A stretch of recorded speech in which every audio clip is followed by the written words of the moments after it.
In the middle of the Great Depression, gold went up 75%. It went up from $20 an ounce to $35 an ounce. Now, as gold was your best performing asset, Homestake mining was the best performing asset on the New York Stock Exchange in the middle of the Great Depression. And we had two technical recessions in the Great Depression. If you say Great Depression, 1929 to 1940, I think that's generally accepted.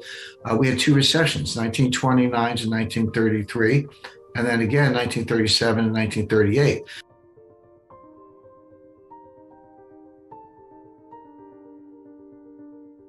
But the period from 1933 to 1936 was a period of high growth. 1933 was one of the best years in the history of the stock market, but that's because FDR devalued the dollar and the gold went up 75% from $20 an ounce to $35 an ounce. So you can have inflation and you can have growth in the middle of a depression, but you do it by raising the price of gold. Bitcoin is basically garbage. If you want to buy it, knock yourself out, but it's junk. Now you can say, well, why is it going up? Well, it's like any other bubble. Just look at a chart. It looks like every other bubble. It looks like the Nikkei in 1989. It looks like the NASDAQ in 1999.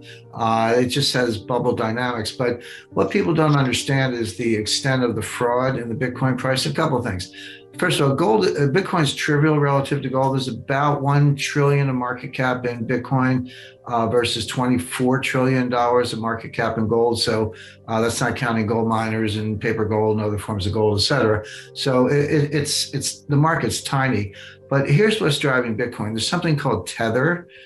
Tether was just basically, there was a settlement yesterday with the New York State Attorney General where Tether admitted fraud, paid a fine. But here's what's going on with Tether. So Tether says they call themselves a stable coin, meaning you give them $1, they give you a tether, and they say one tether equals $1. Okay, so so you get your tether. Why do people want the tether?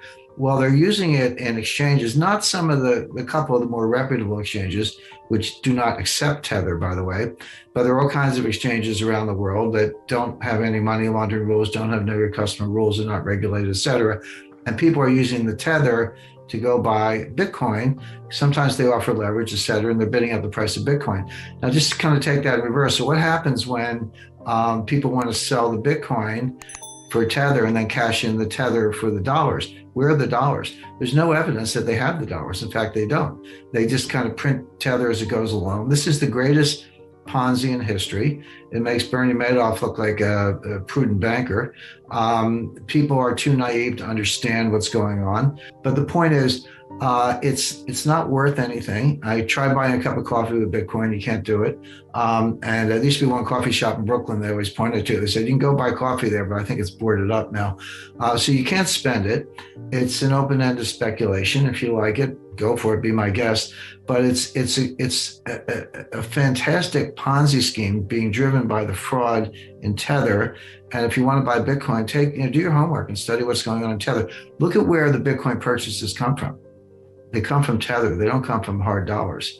And Tether says they take the hard dollars and they back it up, but they've never shown their bank account. They claim to have more dollars and their bank is in the Bahamas, but the number they claim, which has never been audited and never been visible, is greater than the combined dollar banking assets of the total Bahamian banking system by a factor of 10. So you tell me where the dollars are. They're long gone. They're being skimmed off by the billions, and these people are going to be left hung out to dry. So as we say in New Jersey, enjoy. Yeah, I mean, blockchain technology has been around since the 1980s. It's kind of boring, but it has nothing to do with so-called cryptocurrencies. And by the way, this idea, I hear it a lot, Bitcoin will replace the dollars, the global reserve asset, all that stuff. It's nonsense. What people don't understand is that currencies are not global reserve assets. The assets are securities denominated in a currency. So you go to China, they have $1.4 trillion in treasury notes and bills. And they do, but they don't have pallets of dollars, printed dollars stacked up in the basement of the People's Bank of China. They have securities, which, by the way, are in digital form. The original cryptocurrency is the US dollar. It hasn't been issued, treasury securities haven't been issued in paper form since 1980. So it's a completely digital ledger. The message traffic is encrypted. So your dollar is your best cryptocurrency. But the reason that Bitcoin will never be a reserve asset, it's not because there's no form of money there. I guess you can say Bitcoin's a form of money. It's because there's no bond market. There's no Bitcoin bond market. There are no securities to invest in, and there never will be. And here's why. Because the reason people say it's an inflation hedge is because the amount of Bitcoin is capped, which shows that really good applied mathematicians and developers don't understand anything about monetary economics, because your economy keeps growing. Now, the complaint about central banks is that they grow the money faster than the economy, and that's a legitimate complaint. But you at least have to grow the money supply to keep pace with the economy. If you don't, then each unit of money, and Bitcoin's capped at, I think, 21 million coins, and we're getting there. We're never going to get to 21 million because you need more electric power than the sun to mine the last Bitcoin. So you're going to run out of new Bitcoin sooner than later. But if the amount of currency is fixed and the economy keeps going up, each unit of currency buys more and more goods. And that's why they think that the value is going to go up, and it has so far. Why would you? That's deflationary. When the value of money goes up, that's deflationary. Why would you borrow money in a deflationary currency? You would owe more than you borrowed. Borrowers love inflationary currencies because they get to pay back less. Now, in a perfect world, there'd be no inflation or deflation, but you're never going to have a Bitcoin bond market because you're never going to have a borrower dumb enough to borrow in a currency that only goes up. And if you don't have the securities market, you're not going to have a reserve currency. So again, it's gambling. I prefer roulette because you get a nice drink and you can enjoy the ambiance, but it's kind of a joke. Well, actually, gold never wins or loses because it's an element. It's atomic number 79. It is what it is. If you have a gold coin and you put it in a drawer and you go away for a year and you come back and open the drawer, you got one gold coin. It didn't multiply itself. So what happens is the dollar price of gold goes up or it goes down. You got different forecasts. But when that happens, nothing happens to gold. It tells you something about the dollar.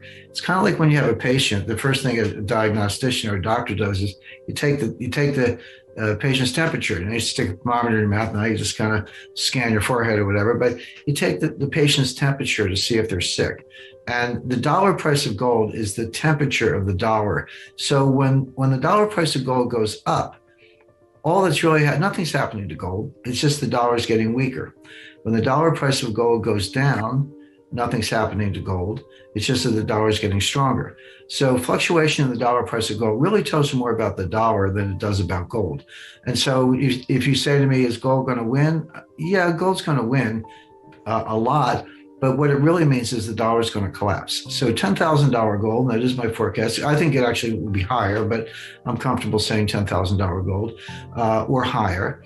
That's my forecast.